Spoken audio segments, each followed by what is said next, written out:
Pro macro tip, you're going to find a lot more if you wear your cap like me and look really cool.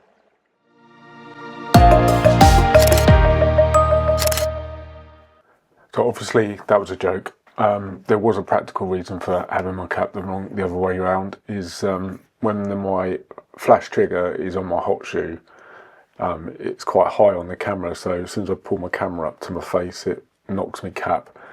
And not wearing a cap is not an issue because, as you've probably seen in some of these videos, I've got an old man issue of losing my hair, so never mind. So yeah, I did go out the other day to local spot for a bit of macro. Went in the wrong time of the day, literally in the middle of the day, but it wasn't, I knew that I was going to be kind of limited. Everything, if I did find stuff, it was going to be active. So, but it was good just to see how things were coming along, and found more than I was expecting. I think another couple of weeks, and hopefully it'll be really good. But did see some orange tip butterflies, a couple of red admirals, loads of spiders. We're not editing a spider, you'll be pleased to know if you're not a spider lover. But yeah, so I had fun, just handheld macro flashes. It was a case of just fire and get what you can. Everything was pretty active, so there was no kind of stop, set the tripod up, do a focus stack or anything like that. So this is a single shot that we're going to edit today. So yeah, this is the shot I found Hoverfly feeding on a campion flower. And if you're looking close, if I zoom in a bit more, you see it's almost like it's got its proboscis out, and it's kind of looks like hoovering up pollen. Didn't notice that at the time because obviously it's quite small. So yeah, this is the shot. Relatively straightforward to edit, but what I am going to do with this shot, although it was taken at this orientation, it kind of looks odd, doesn't it? Because it's, the hoverfly is almost upside down. It kind of doesn't work in that sense, and I've got no qualms with kind of rotating an image, as long as when you rotate it, it doesn't look obvious in the sense of, if you've got something in the background that should be, say, upright, if you rotate an image and then that upright is then horizontal, it can look odd. So that's just something to consider. But here we've got, a plain background, and it's not going to look odd if we rotate it. So yeah, I'm going to rotate it. So in Lightroom, go up to photo, rotate right, and yeah, immediately I think it looks a lot better like that. Next, I'm actually going to go straight into, let's apply our lens corrections if they're not already applied. So they're not. So lens corrections, enable profiles, remove chromatic aberration. And then I'm going to go into the crop tool, because immediately I'm not keen on this area. We've got a lot of dead space at the top, so I'm going to crop it in. And immediately I'm kind of thinking it's going to be something like a square, because effectively I want to lose this corner area, and then this flower then will almost come from the corner, which I think would be quite nice. And we don't need all this dead space at the top, so square crop, and immediately I think that makes a huge difference actually. Yeah, just looking at how much space I'm giving it around the sides, even amount of kind of space at the top, same down the side here where its wings are, and press enter. So immediately, just by rotating the image, giving it a crop, I think we've made a pretty significant difference. So now it's just a case of going through the basic edits. Now, was using flash, and that has kind of washed out some of the colour on the flower itself. You see, it's not overexposed. If I turn the clip-in highlights on, we've actually got nothing overexposed. We haven't actually got any deep blacks by the looks of it. And as I say, there's nothing, if we look at the whites, we have to push the whites up to around the 30, 33, 34 mark before anything is starting to clip. So exposure wise, it's been well exposed. However, you know, the reflective nature of the petals of the flower has meant that they kind of look a little bit washed out. So I think immediately, you know, highlights slider, you know, we've only had to go 25, 30, and that pink has just come back to life. So if we go before and after, already that's made quite a difference. So I'm just going to lift the shadow slightly. Yeah, somewhere, quite a bit actually. We're then starting to bring in a little bit of kind of green from the background, which I quite don't mind. By pulling the highlights down and the shadows up, what we have done is killed some of the contrast. So I'm just going to add a bit of contrast in. Now for macro shots, I find texture and clarity work really well, just because of the nature of the subject. You know, you've got the compound eyes, the hairs. Texture particularly works quite well in these areas. Not going to go, you know, crazy, because I am still going to sharpen the image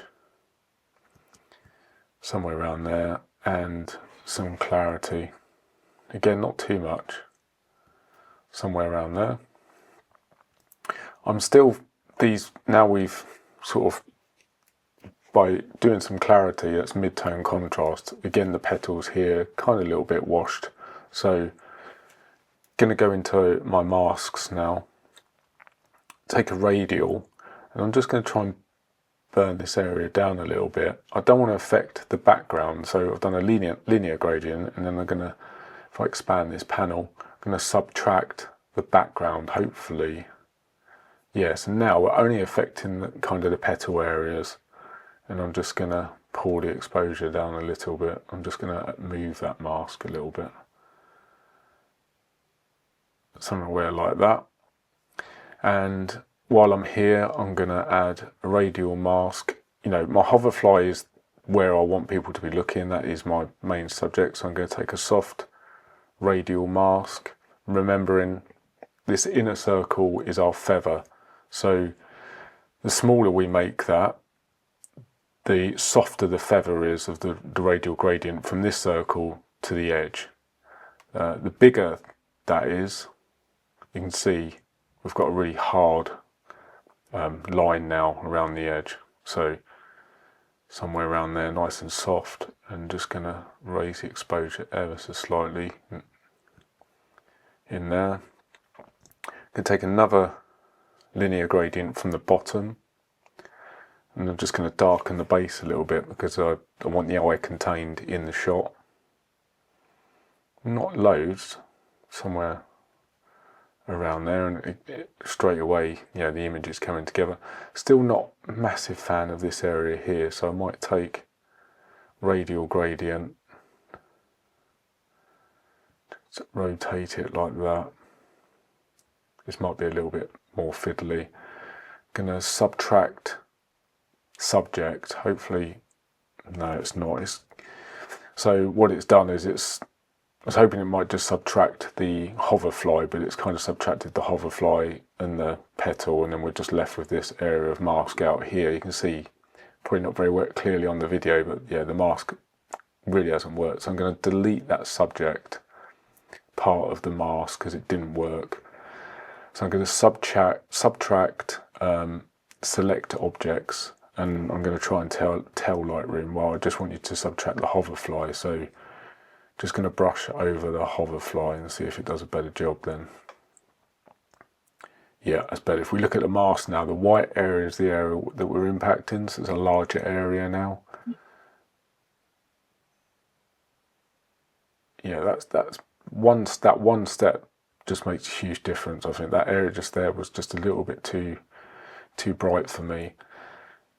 I may actually add to this mask and see if I can select this petal in the background. So add, select objects, and let's just brush over this petal and see if it picks it up. Yeah. Yeah, I'm pleased with that. It makes a huge difference. If I just turn this mask on and off, there to there, yeah, that works nicely. So again, at this petal here, maybe might just tone that a little bit down. So radial gradient.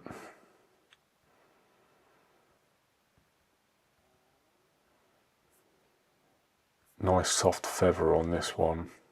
I'm not too worried about it clipping the background. The background's dark anyway, so it shouldn't be obvious. Yeah, just like that. We'll just, yeah, pleased with that. Might just go back to my Hoverfly mask. One thing you can do with these masks is, you know, if you're using a lot of masks, what you might want to do is name them. Because then I looked at it and I was like, oh, which one's my Hoverfly mask? It can be a bit tricky. So, you know, I could rename this and just go Hoverfly, so I know that I can come back to that particular mask. If I hover over them, it does show you the masked areas, so that kind of helps. I might just, no, I'm happy with that where it is actually. So let's go back into our basic edits. I'm just going to go, so that's where we were after we've rotated the image, cropped it. And if you look particularly at the flower, how kind of white and washed out it is and where we are there, I think it's a big improvement to where we were. Overall, the exposure does look a little bit dark now because I've darkened so many petal areas. If we look at the histogram, we're kind of nowhere near the white ends of the image. So I'm just going to raise the exposure ever so slightly. Not too much, because then we undo all that work that we've kind of done with the petals. Just, yeah, just a little bit there. So, just going to go into my remove tools, and I'm just going to, this bit here I just find a little bit distracting. Maybe this petal here, where it's not quite, you know, there's a bit of pollen or something on there. So, holding the spacebar down so that I get my hand tool come up and then I can move around the image. So square brackets to make your brush larger or smaller, and I've just got the remove tool. Yeah, the remove tool unfortunately can be a bit hit and miss, and sometimes I didn't like the way it done that, so let's try the healing brush. Just going to make the feather a little bit bigger on that. Let's see what this does. Yeah, not too bad. It's showing me where it's sampling from. It's introducing like a slight kink on the petal itself, so I can just move this to try and improve. Yeah, there we go. Going to go back into my remove brush and just see if we can just lose this or just find it a bit distracting. Again, it's not done a brilliant job of that. I find the repair brush a little bit kind of hit and miss sometimes. Sometimes it does a brilliant job, other times it's just not quite great. Whereas, but you know, we've got different tools that we can use. So healing brush again's done a pretty good job there. So again, before, after.